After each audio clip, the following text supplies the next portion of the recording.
लोगों ने पिछली बार गोपी गीत वगैरह सुना था और गोपियाँ भगवान से बहुत प्रार्थना कर रही हैं कि आप प्रकट हो जाइए और हमें दर्शन दीजिए।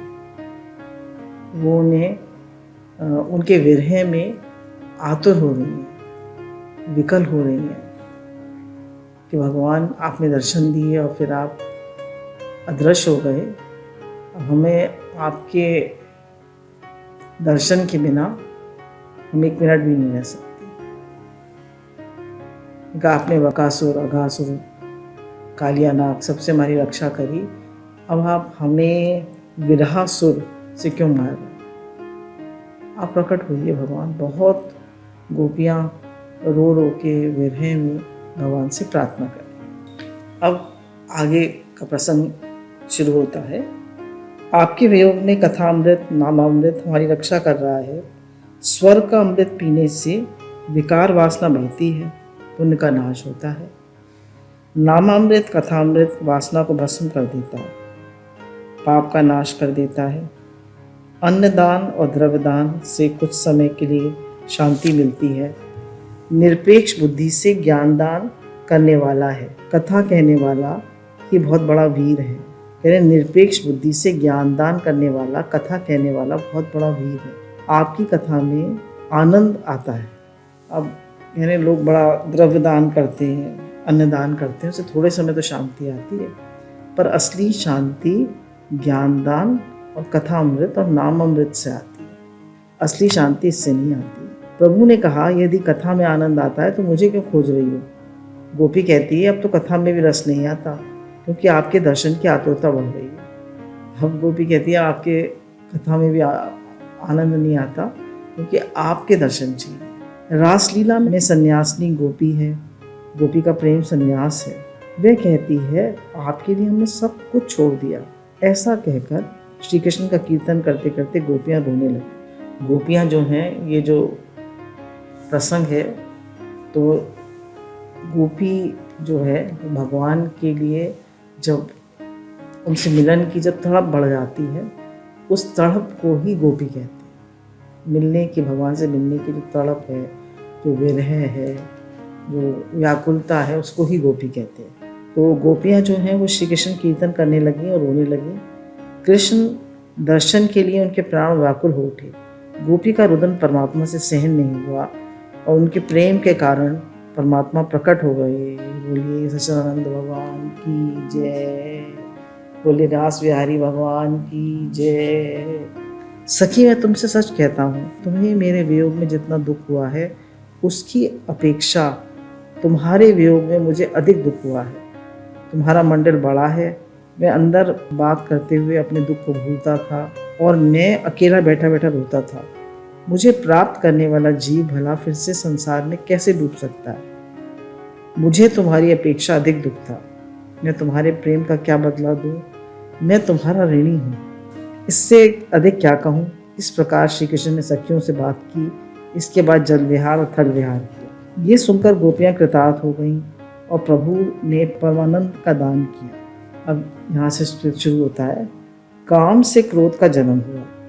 किसी मनुष्य से मिलने की इच्छा को काम कहते हैं और परमात्मा से मिलने की इच्छा को प्रेम कहते हैं। कहते हैं जब किसी मनुष्य से मिलने की इच्छा होती है तो वो काम है, और भगवान से मिलने की इच्छा को प्रेम कहते हैं। श्री कृष्ण से मिलने की तीव्र इच्छा ही गोपी है और तीव्र प्रभु मिलन की इच्छा से अलौकिक काम से लौकिक काम का विनाश होता है। भगवान से तीव्र मिलने की जो इच्छा है वही गोपी है, और जब हमें भगवान के लिए तड़प हो जाती है तो लौकिक कामना, संसारी इच्छाएं सब मिट जाती है। भगवान के प्रेम में संसार की इच्छा मिट जाती है। अगर हम छोटे छोटे सुख लेते रहते हैं, जैसे कहा कि भाई थोड़ी चाय खा ली, थोड़ी चाय पी ली, थोड़ी बिस्कुट खा ली, थोड़ी नमकीन खा ली, थोड़ा फ्रूट खा लिया, अब खाने के टाइम भूख लगेगी? नहीं लगेगी ना। ऐसे छोटे छोटे सुख लेते रहते हैं तो भगवान के लिए व्याकुलता नहीं होती, तड़प नहीं होती। इसलिए संसारी सुख नहीं लेना है, भगवान के लिए तड़प बढ़ाना। काम का नाश काम से ही करो। जब मन में परमात्मा से मिलने की इच्छा होती है और हम कहते हैं अब मुझे ईश्वर से ही मिलना है, तभी काम का विनाश होता है। जब हम कहते हैं अब तो मुझे ईश्वर से ही मिलना है, तभी काम का विनाश होता है, नहीं तो काम का विनाश नहीं है। विधि पूर्वक 6 मास तक अनुष्ठान करने से धीरे धीरे काम का विनाश होता है। बहुत से साधु संत आधी रात में स्नान करते हैं और गोपाल जी की पूजा करके रासलीला का पाठ करते हैं। यदि कोई जीव रासलीला की कथा सुने और उसका मनन करे तो वे धीरे धीरे काम पर विजय प्राप्त कर सकता है। परमात्मा को अर्पण किया गया काम ही निष्काम कर्म है। सकाम कर्म का चिंतन करने से काम जागृत होता है, किंतु यदि परमात्मा के साथ प्रेम करें तो जीव भी निष्काम बनता है। यही रासलीला का रहस्य है।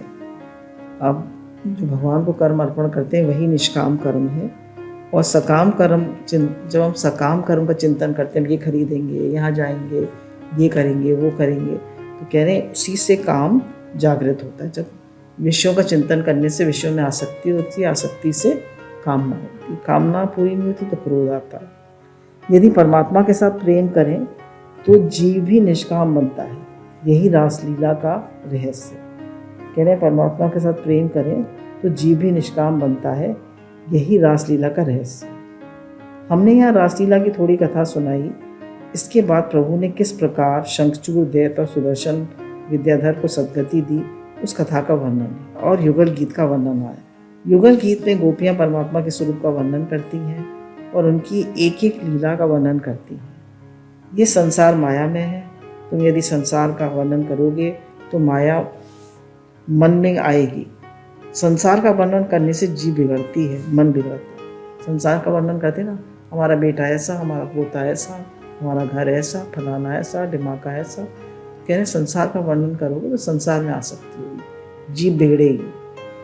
गोपियों को जब मौका मिलता है तब भगवान श्री कृष्ण का वर्णन करती हैं, कृष्ण लीला का वर्णन करती हैं। ज्ञान की बात करें, भक्ति की बात करें, भगवान की बात करें, मेरे गोपियों को जब मौका लगता है कृष्ण लीला का वर्णन करती है। यदि तुम अपना मन शुद्ध और शांत रखना चाहते हो तो जगत का वर्णन छोड़ दो। अगर हम अपना मन शांत रखना चाहते हैं तो जगत की बातें करना छोड़ दो। हमारे गुरु ने कहा अदर इज हेल, दूसरे की बात करना छोड़ दो। दूसरे के दोष देखना, दूसरे की गलतियाँ देखना, दूसरे की बातें करना सब छोड़ दो। कहना अगर तुम शांति चाहते हो। जगत में जो कुछ है वह अपनी जगह सब पर ठीक होते हुए भी वर्णन करने योग्य नहीं। कहना जगत में जो कुछ है वो सब ठीक है, सब अपने अपने कर्म अनुसार मिला है, सब ठीक है, सब बढ़िया है, सब में अच्छाई बुराई सब में है, सब जगह अच्छा बुरा है, सब बहुत अच्छा है। तो कह रहे इसलिए सब ठीक है, जगत का वर्णन करने योग्य नहीं है। वर्णन करना है तो परमात्मा का वर्णन करो। इसके बाद प्रभु ने अनेक राक्षसों का उद्धार किया, सुदर्शन, विद्याधर और शंखचूड़ का उद्धार। शिवरात्रि का पर्व था। नंद बाबा अंबिका वन की यात्रा पर गए हुए थे। पुष्प का कल दान दिया गया। रात्रि के समय सबने सरस्वती के किनारे मुकाम किया। वहाँ रहने वाला अजगर नंद बाबा से को निकलने लगा। श्री कृष्ण के चरण स्पर्श से वह मर गया और उसमें से एक देव पुरुष प्रकट हुआ। भगवान ने अनजान बनकर उससे पूछा, कौन हो तुम? उस देव पुरुष ने कहा, मैं अगले जन्म में सुदर्शन नामक विद्याधर था। मुझे अपनी सुंदरता का अभिमान था। कुरूपों को देखकर मुझे हंसी आती। मैंने एक बार कोल, कुबड़े, ऋषि, अंगीरा को देखा तो मैं अपनी हंसी को रोक न सका। विद्याधर का उद्धार बता रहे। तो विद्याधर जो था ये बहुत सुंदर था। कोई किसी भी कुरूप पुरुष को देखता था तो हंसने लगता था। ऋषि क्रोध से भड़क उठे। वे उद्दत्त, मेरा शरीर भले ही काला कुबड़ा है किंतु मन, हृदय तो उज्जवल है। किंतु तेरी बात तो बिल्कुल उल्टी है। मैंने तो सत्संग से अपनी कृति सुधार ली है। तेरा मन तो उजला है किंतु मन काला कलूटा है। अरे मेरा शरीर भले ही काला कलूटा है और मेरा मन बहुत उज्जवल है, और तेरा शरीर तो बड़ा सुंदर है पर तेरा मन काला कलूटा। मैं तुझे शाप देता हूँ अजगर बनी का। शरीर में कौन सी सुंदरता है? यह रुधिर, मांस, हाड़, चाम से बना हुआ है। यदि रास्ते में हड्डी पड़ी हो तो लोग कतरा कर निकल जाएंगे। सो शरीर को सुंदर मत मानो। किसी की आकृति और त्वचा का रंग मत देखो। त्वचा का चिंतन करना पाप है। यानी किसी की शक्ल से देखते ना कितनी सुंदर है, कितनी सुंदर है। यानी किसी की आकृति मत देखो, उसकी कृति देखो। सुंदरता आज भी मैसेज था ना कि वाणी ही मनुष्य को सुंदर और कुरूप बनाती है। हम कैसे बोलते हैं, हमारे कर्म कैसे हैं, वही हमारी सुंदरता है। जैसे गुरु कहते हैं ना, what is personality, how you behave, how you think, how you act, that is your personality. Personality is not how you walk, how you talk, how you dress, how you look. That is not your personality. कह रहे हैं किसी की आकृति और त्वचा का रंग मत देखो, त्वचा का चिंतन करना पाप है. महात्मा रंग रूप आकृति नहीं कृति देखते हैं. आकार तो मन में विकार उत्पन्न करता है. यानी जब हम लोगों का आकार देखते हैं तो मन में विकार उत्पन्न करता है, ये ऐसा है, ये ऐसा है. संसार के शरीर के सौंदर्य का चिंतन करने से मन चंचल हो जाता है. परमात्मा के सौंदर्य का विचार करने से मन शांत होता है. शरीर से का सौंदर्य विचार करने से मन चंचल होता है और भगवान का सौंदर्य का चिंतन करने से मन शांत होता है, प्रसन्न होता है. भगवान के सौंदर्य का वर्णन करिए, उसका चिंतन करिए. शरीर और संसार को सुंदर माना नहीं कि पाप शुरू हो जाता है. ईश्वर के सौंदर्य की कल्पना से भक्ति शुरू होती है. ज्ञान की दृष्टि से सौंदर्य किसी की देह या संसार में नहीं है. सौंदर्य तो अंदर है, सौंदर्य तो मन में होता है, हृदय में होता है. रूप रंग आकृति में नहीं. व्यक्ति के हृदय का सौंदर्य देखो, शरीर का नहीं. लेकिन उसका हृदय कितना सुंदर है वो देखो, शरीर नहीं. तो हृदय की सुंदरता देखनी है और मन की सुंदरता देखनी है, शरीर की नहीं. शरीर तो हाड़ मास चाम. सत्कर्म करने के बाद नंद बाबा सो गए तो अजगर उन्हें निगलने लगा. इसका अर्थ ये है कि सत्कर्म करने के बाद जागृत रहना चाहिए. सत्कर्म कर लेने के बाद लोग आत्म प्रशंसा, प्रमाद, निष्क्रियता में डूब जाते हैं. सो अभिमान रूपी अजगर उन्हें निगलने लगता है. कहते हैं कि जब हम सत्कर्म करते हैं, हमने बहुत बड़ा भंडारा किया, बहुत दान पुण्य किया, उसके बाद हम निष्क्रिय हो जाते हैं और हमें आत्म प्रशंसा चाहिए. अब लोग मेरी तारीफ़ करें, मैंने इतनी बड़ी सेवा करी, अब लोग मेरी तारीफ़ करें. लोगों ने लाइक्स नहीं करे, लोगों ने कोई मैसेज नहीं डाला, मतलब आत्म प्रशंसा चाहिए. इसको क्या कह रहे हैं, हमें अजगर जो है वो निगलने लगता है. रात्रि के समय जागने का अर्थ है स्वयं कुछ भी नहीं किया ऐसा मानना, अनुभव करना. सत्कर्म हो जाए तो मान लो कि प्रभु की कृपा के कारण ही सब कुछ हो सका. प्रभु ने ही मुझे निमित्त बनाकर वह सत्कर्म किया. आगे शंखचूड़ के वध की कथा आती है.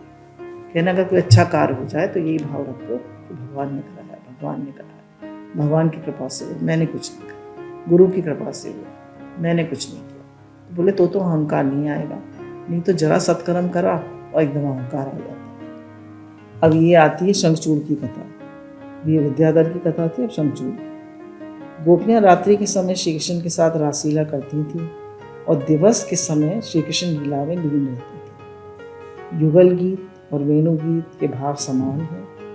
मनुष्य निठल्ला बेकार बैठा होता है, उसके मन में पाप आता है. रात को जप करो. निवृत्ति के समय मन को काम, सुख, द्रव आदि की ओर न जाने दें.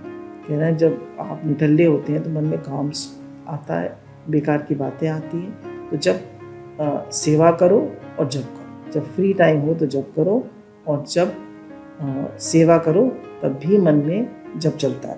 ये मन चंचल वानर जैसा है, अकेला और निठल्ला हुआ नहीं कि कूदा क्वादी करने लगता है. उसे हमेशा सत्कर्म, शुभ चिंतन में लगाए रहो. कुछ काम ना होगा तो वह बुरे विचारों में उलझ जाए. यानी अगर कुछ काम नहीं होगा मन के पास तो बेकार की बातें लाएगा, पास्ट की, फ्यूचर की, राग द्वेष की, इधर की उधर की, तो क्या अहंकार की, काम क्रोध की, बेकार की बातें लाएगा. इसलिए कह रहे हैं कि इस मन को प्रभु चिंतन में लगा के रखो. कुछ पढ़ो, लिखो, भजन करो, कुछ सेवा करो. जो हमेशा भगवान का स्मरण, सत्कार्य करता है, आँख, कान, जीव, मन सभी को भक्ति में लगाएगा. कह रहे सबको आँख, नाक, कान सबको भक्ति में लगाया, तो भगवान की सेवा में लगाया. एक ब्राह्मण की पत्नी की मृत्यु हो गई. वे बेचारा दुखी हो गया. घर में छोटे बच्चे थे और देखभाल करने वाला कोई ना था. उसने थक हार कर अपने मित्र से अपनी राम कहानी बताई. तो मित्र ने भूत प्रसन्न करने का मंत्र दिया. ब्राह्मण ने मंत्र जप करके भूत को प्रसन्न कर लिया। भूत ने प्रसन्न होकर कहा, मैं तुम्हारी सभी काम काज करूँगा, किंतु बेकार नहीं बैठ सकूँगा। यदि मुझे कुछ काम न दिया गया तो खा जाऊँगा। ये दृष्टांत आता है ना हमारे यहाँ, वही दृष्टांत है। भूत तो सभी काम कुछ मिनटों में ख़त्म कर देता था। ब्राह्मण चिंतित हुआ कि ये बेकार हो गया तो मुझे खा जाएगा। उसने मित्र से बात की। मित्र ने उत्तर दिया, अपने आंगन में एक बड़ा सा बांस गाड़ दो और भूत से कहो, कामकाज से निवृत्त होने पर इस बात पर चढ़ते उतरते रहो। ब्राह्मण ने वैसे ही किया। भूत समझ गया कि ये तो मेरा भी गुरु है। वह शांत हो गया। मन भी इसी भूत जैसा ही है। इसे काम ना दोगे तो वह तुम्हें खाने आएगा। खाने आएगा मतलब दुखी करने आएगा। मन को काम नहीं होगा, तुम्हें दुखी करने आएगा, इधर उधर की बातें सोचेगा और तुम्हारे मन में दुख क्रिएट करेगा। जब तक नींद ना आने लगे बिस्तर के पास तक ना जाना और काम में लगे रहना चाहिए, भजन में लगे रहना चाहिए। जिससे मन की चंचलता का भान हो जाए उसे आत्मदर्शन हुआ है, ऐसा माना जाए तो कोई आपत्ति नहीं।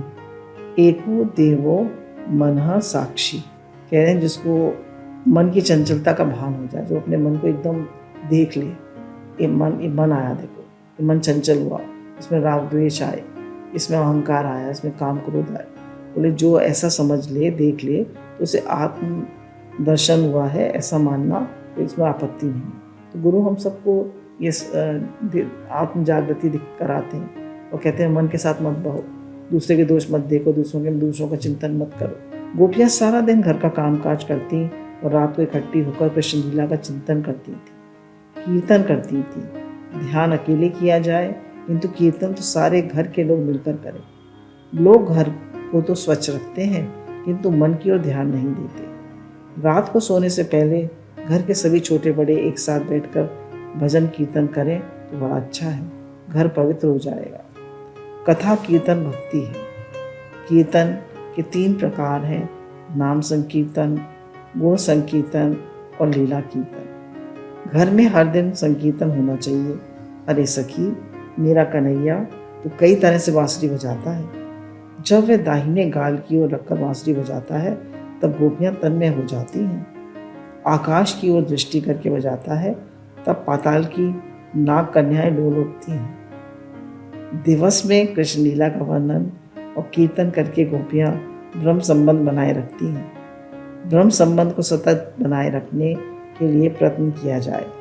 एक क्षण मात्र भी जड़ वस्तु की ओर ध्यान नहीं जाना चाहिए। सुखदेव जी महाराज कहते हैं, राजन, एक बार नारद जी राजा कंस से मिलने गए और उनसे कहा, भाई मुझे अभी तो जो खबर मिली है उसे मैं तुम्हें बताने आया। नंद बाबा के गोकुल में लोग जिसे कन्हैया कन्हैया कहते हैं वे उनका पुत्र नहीं है, वे वसुदेव का पुत्र है। वे देवकी की 8वीं संतान है, वही तुम्हारा काल है। कंस बोला, मुझे शंका तो हो रही थी कि कृष्ण अनेक राक्षसों को मार रहा है, वही मेरा काल है, वही देवकी का 8वीं संतान है। कंस राजा को आश्चर्य हुआ, मैंने वसुदेव और देवकी को कैद में डाल रखा था, फिर वे कैसे वहां चला गया? कह रहे 8वीं संतान कैसे चली गई? वसुदेव और देवकी तो जेल में थे। नारद जी ने कहा, भाई तू बड़ा भोला है। वह भोला नहीं है, वह तो इस प्रकार गया कि तुझे खबर भी न पड़ी। कंस राजा को ऐसा मन में लगा कि मुझे धोखा देकर वसुदेव देवकी ने अपने पुत्र को वहां पहुंचा दिया। कंस को क्रोध आ गया और वह वसुदेव को मारने के लिए तैयार हो गया। नारद जी को जिस प्रकार आग लगाना आता है उसी तरह बुझाना भी आता है। आजकल लोगों को आग लगाना तो आता है, कुछ लोग तो सुबह से ही आग लगाने लगते हैं। हमें सवेरे सोकर उठने के बाद आग नहीं लगानी चाहिए, बल्कि बैठकर ध्यान करना चाहिए। तो कह रहे हैं बैठकर भगवान का चिंतन करना चाहिए। मेरी आँख और मेरे मन में जो पाप करते हैं मैं उसे नहीं छोड़ सकता। भगवान से कहना चाहिए, मेरे मन में और मेरी आँख में जो पाप आ जाते हैं मैं उसे नहीं छोड़ सकता। मैं आपकी शरण में आया हूँ, आप मेरे हृदय में विराजमान होकर मुझे पाप करने से बचाइए। आप मेरे मन में आइए। प्रातःकाल में की गई प्रार्थना बड़ी उपयोगी होती है। स्त्रियां किसी स्थान पर जब इकट्ठी होती हैं तब कहती हैं, तेरी बहू ऐसी मेरी बहू ऐसी। ऐसा कहना माँ बाप। किसी की चुगली ना करो। वैष्णव वह है जो वैर का विनाश करता है। यानी किसी दूसरे की बात करो ही मत, इधर की उधर की बात करो ही मत, भगवान की बात करो। नारद जी ने कंस से कहा, वसुदेव को मारने से भला तुमको क्या मिलेगा, क्योंकि तेरा काल तो श्री कृष्ण है। उसका अभी 11वां वर्ष शुरू हुआ है, वह बहुत कम उम्र का है, छोटा है, फिर भी वह बहुत होशियार है। तू अपने काल को मारने का प्रयत्न कर। कंस राजा को समझाकर नारद जी मथुरा से गोकुल गए। उन्होंने बालकृष्ण को वंदन किया और कहा, नाथ, मैं सब तैयारी करके आया हूँ। उधर तो उसको भड़काया है कंस को कि वो तेरा 8वां, देवकी का 8वां पुत्र, तेरा काल पैदा हो गया है, और इधर भड़काने आ गए उनको, कृष्ण जी को। कहने में सब तैयारी कराया हूँ, अब आप मथुरा जाएंगे, कंस को मारेंगे और द्वारका के राजा बनेंगे। मथुरा के भी तो नहीं बने राजा, अनेक रानियों से आपका विवाह होगा। उस समय मैं आपका गृहस्थ आश्रम देखने द्वारका आऊँगा। मैं आपकी सभी लीलाएं जानता हूँ। नारद जी एक एक लीला का वर्णन करते हैं। अब देखिए, इधर तो भगवान उनको भड़काया है कंस को, इधर से भगवान को भड़काया है। अब क्या होता है आगे देखते हैं। इस ओर कंस घबरा उठा। उसने वसुदेव और देवकी को फिर से बेड़ियों में जकड़ दिया। वह विचार करने लगा, श्री कृष्ण को कैसे मारूं। उस समय कंस से मिलने के लिए वहाँ बड़े बड़े पहलवान आए। उन्होंने उसको समझाया कि तुम घबराना नहीं, घबराने की क्या बात है, हम लोग हैं ना, तुम्हारे पहलवान। वे बालक भला तुम्हें क्या मारेगा, तुम उसे मथुरा में बुला लो, मैं उसका हाथ पकड़कर अखाड़े में उतारूंगा। मुझ में 1000 हाथियों का बल है, मेरा वजन उससे सहन नहीं होगा, उसे मैं मिट्टी बना दूंगा। कुश्ती करते हुए ऐसा हुआ कि वह ये लोगों को बताऊंगा, आपका नाम होगा। कंस के पुरोहित महाराज वहाँ आए और वे उसे समझाते हैं, 5 दिन का एक धनुष यज्ञ है, यदि ठीक तरह पूरा हो गया तो यजमान का शत्रु मर सकता है और यजमान की आयु बढ़ सकती है, और यदि यज्ञ में कोई विघ्न आ जाए और वह अधूरा रहे तो यजमान का नाश हो जाता है। कंस ने कहा, किंतु हमारे सामने विघ्न कैसे आएगा, अहंकार है ना उसे, हम उसे दूर हटा देंगे, तुम शत्रु को मारने के लिए यज्ञ करो। कंस राजा को ये उपाय ठीक लगा और उसने यज्ञ की तैयारी करने का आदेश दे दिया। ये विचार करता है कि मैं इस यज्ञ के दर्शन के लिए नंद बाबा को आमंत्रण दूंगा। नंद बाबा कृष्ण को लेकर मथुरा आएंगे। इसके बाद मैं अपने हाथी को मदरा पान करा के कृष्ण के सामने छोड़ दूंगा। हाथी उसे पैर के नीचे कुचल देगा, फिर भी यदि कृष्ण जीवित बचेगा तो उसे मेरे पहलवान मार डालेगा। या तो हाथी को मदरा पिला देगा, हाथी मार डालेगा, हाथी नहीं मारेगा तो मेरे पहलवान मार डालेंगे। कंस राजा ने ऐसा षड्यंत्र तैयार किया और नंद बाबा को यज्ञ के दर्शन के लिए निमंत्रण देने का विचार किया। उसने सोचा कि निमंत्रण देने के लिए किसे भेजूं। उसी समय उसे वयोवृद्ध अक्रूर की याद आई। उसने सोचा कि अक्रूर गंभीर हैं, वयोवृद्ध हैं, वे विश्वासघात नहीं करेंगे। ऐसा विचार कर उसने अक्रूर के घर जाकर कहा, काका, मेरा एक खास काम आपको करना है। अभी नारद जी आए थे, वे मुझसे कह गए हैं कि वसुदेव ने मुझे धोखा दिया है। नंद बाबा के गोकुल में जिसे कन्हैया कहते हैं वही मेरा काल है। मैं अभी उसे कष्ट से मारूंगा। शत्रु को मारने के लिए मुझे यज्ञ करना है। कल मेरा रथ लेकर आपको नंद बाबा के यहाँ आमंत्रण देने जाना है कि वे यज्ञ के दर्शन के लिए अवश्य पधारें। नंद बाबा को विश्वास हो कि राजा का मुझ पर प्रेम है, इसलिए मैं अपना सोने का रथ भेज रहा हूँ। नंद बाबा भले ही बैलगाड़ी में बैठकर आवे, किंतु आप बालकों को मेरे सोने के रथ में बिठा कर लाइएगा। इसके बाद हाथी उन्हें पैरों के नीचे कुचलेगा, मेरे पहलवान उन्हें मारेंगे। मैंने अपने इस काल को मारने के लिए ये कपट किया है, उसे पता है मैंने कपट किया है। मेरा ऐसा विशाल राज्य है, सुंदर रानियां हैं, फिर भी मैं सुख भोग नहीं कर सकता। मुझे अपने काल का बहुत भय लगता है। मनुष्य के मन में भय हो, चिंता हो तो कितना भी सुख हो वो उसका सुख भोग नहीं कर सकता। देखिए, भगवान में ही सुख है। संसार में कितना भी पैसा हो, कितना भी सुंदर हो, घर हो, सुंदर पत्नी हो, सुंदर बच्चे हो, सब कुछ सुंदर हो, मन में चिंता लगी पड़ी, फिक्र लगी पड़ी, इच्छाएं लगी पड़ी, सुख भोग नहीं कर सकता। भगवान में ही सुख है। जिस समय मेरा काल मर जाएगा उसके बाद सुख भोगूंगा। काका, मैंने ये विचार किया है, ठीक तो है? अक्रूर ने कहा, विचार करना मनुष्य के हाथ की बात है, किंतु भाग में होने पर और परमात्मा की कृपा प्राप्त होने पर ही मानव का विचार सफल होता है। बोले भाग में होता है और भगवान की कृपा होती है तभी हमारा विचार सफल होता है। हर विचार सफल नहीं होता। मनुष्य कोशिश कर सकता है पर सफल होना ना होना भगवान के हाथ की बात। Man proposes, God disposes. Shri Krishna Kansa के काल हैं। कंस को जीने की प्रबल इच्छा होने पर भी वह कृष्ण को अपने काल को अपने पास बुलाता है। हमको मारने की बहुत इच्छा नहीं रखनी चाहिए और ना बहुत जीने की इच्छा रखनी चाहिए। कह रहे हमें बहुत मरने की इच्छा भी नहीं रखनी चाहिए और बहुत जीने की इच्छा भी नहीं रखनी चाहिए। भगवान जैसे रखे। कथा सुनने के बाद एक ही इच्छा रखनी चाहिए कि मैं भगवान का हो गया, मैंने अब सब पाप छोड़ दिए, मुझे अब सतत भक्ति करनी है। गुरु में बता रहे हैं कि बार बार कहो, हे नाथ मैं आपका हूँ, आप मेरे हैं।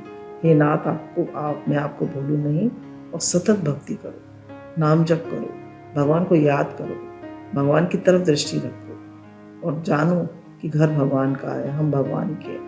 हे नाथ आपको भूलो नहीं, सब काम आपके लिए करते हैं, सब कुछ आपका है। मेरा सतत भक्ति करो, ध्यान भगवान की ओर रखो। जब भगवान बुलाएं तब जाने को तैयार हो। जो सावधान होकर भक्ति करता है उसे काल का भय नहीं होता। जो सावधान होकर भक्ति करता है उसे काल का भय नहीं होता। समय आने पर जीव अपने आप ही काल को बुलाता है। कंस कृष्ण को मथुरा में ना बुलाता तो अधिक समय तक जीवित रहता। कह रहे अगर कंस कृष्ण को ना बुलाता मनुष्य यज्ञ के लिए तो अधिक समय जीता, किंतु कंस का समय हो गया है इसलिए वे अपने काल को बुलाता है। महापुरुषों ने कथा वर्णन करते हुए कहते हैं, व्यास जी का एक शिष्य था, उसका नाम दास था, तो गुरु की बड़ी सेवा करता था। एक दिन उसने हाथ जोड़कर व्यास जी से पूछा कि मैं कब मरूंगा। तो व्यास जी ने कहा कि ऐसा नहीं पूछना चाहिए, मनुष्य क्षण क्षण मरता है, मृत्यु सर पर बैठी है, उसे याद करके पाप छोड़ो और भक्ति करो। व्यास जी ने बहुत मना किया पर वो नहीं माना। मृत्यु कब आएगी इसका विचार ना करो। दास ने कहा, मुझे सचमुच ये जानना है कि मैं कब मरूंगा। पीछे ही पड़ गया व्यास जी, बताओ मैं कब मरूंगा। लोग जन्मपत्री भी दिखाते हैं ना कि हम कब मरेंगे बताइए, हमारी कैसी जन्मपत्री है, मुझे वह समय आप अवश्य बताइए। व्यास जी ने कहा, मृत्यु का समय जानने के कोई लाभ नहीं। ये सुनकर दास ने हठपूर्वक कहा, मृत्यु के समय जानने से लाभ हो या ना हो, किंतु आप मुझे बताइए मैं कब मरूंगा। दास ने व्यास जी को बहुत सेवा की थी, उसने बहुत सेवा करी थी, इसलिए वह उसे लेकर यमपुरी गए। उन्होंने यमराज से कहा, मेरा शिष्य है, इससे आप ये बताइए कब मरेगा।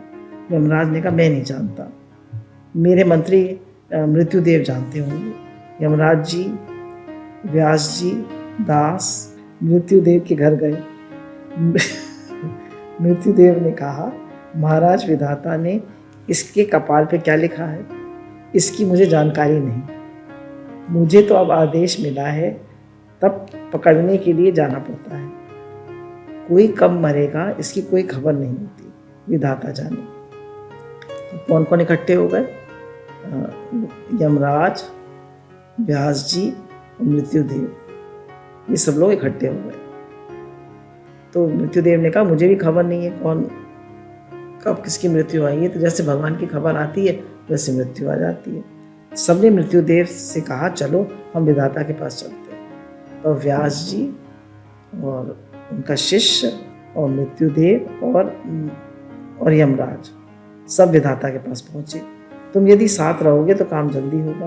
तो यमराज, व्यास, दास, मृत्युदेव चारों विधाता के घर गए। उन्होंने विधाता से पूछा कि कब मरेगा तुम्हें बताइए। विधाता ने व्यास जी से कहा, ये तुम्हारा शिष्य है, ये तुम्हारी बहुत सेवा करने के लिए आया है, ये तुम्हारी सेवा बहुत समय तक सेवा करे, इस इच्छा से मैंने इसके कपाल पर लिखा था कि व्यास, दास, यमराज और मृत्युदेव जब ये चारों मेरे घर आएंगे तब इसकी मृत्यु हो। मुझे ऐसा विश्वास था कि तुम चारों किसी दिन एकत्र नहीं हो सकते, यदि एकत्र हो भी जाओ तो मेरे घर नहीं आ सकते, किंतु अब ये आज ही मर जाएगा। समय होने पर जीव काल को अपने पास बुलाता है। कंस की आयु पूरी हो गई। अक्रूर जी ने कहा, विचार तो मनुष्य कर सकता है, किंतु भाग्य के अनुकूल होने पर ही विचार सफल होता है। हम विचार तो कर सकते हैं पर अगर भाग्य में होगा, भगवान की मर्जी होगी तब होगा। संसार का सब सुख भाग्य के अधीन है, भाग्य के अनुसार ही सुख दुख का संयोग वियोग होता है। इसलिए परमात्मा को पाने का प्रयत्न करो और लौकिक सुख प्रारब्ध पर छोड़ो। कह रहे भगवान से प्रेम करो, भगवान में मन लगाओ और लौकिक सुख प्रारब्ध पर छोड़ो।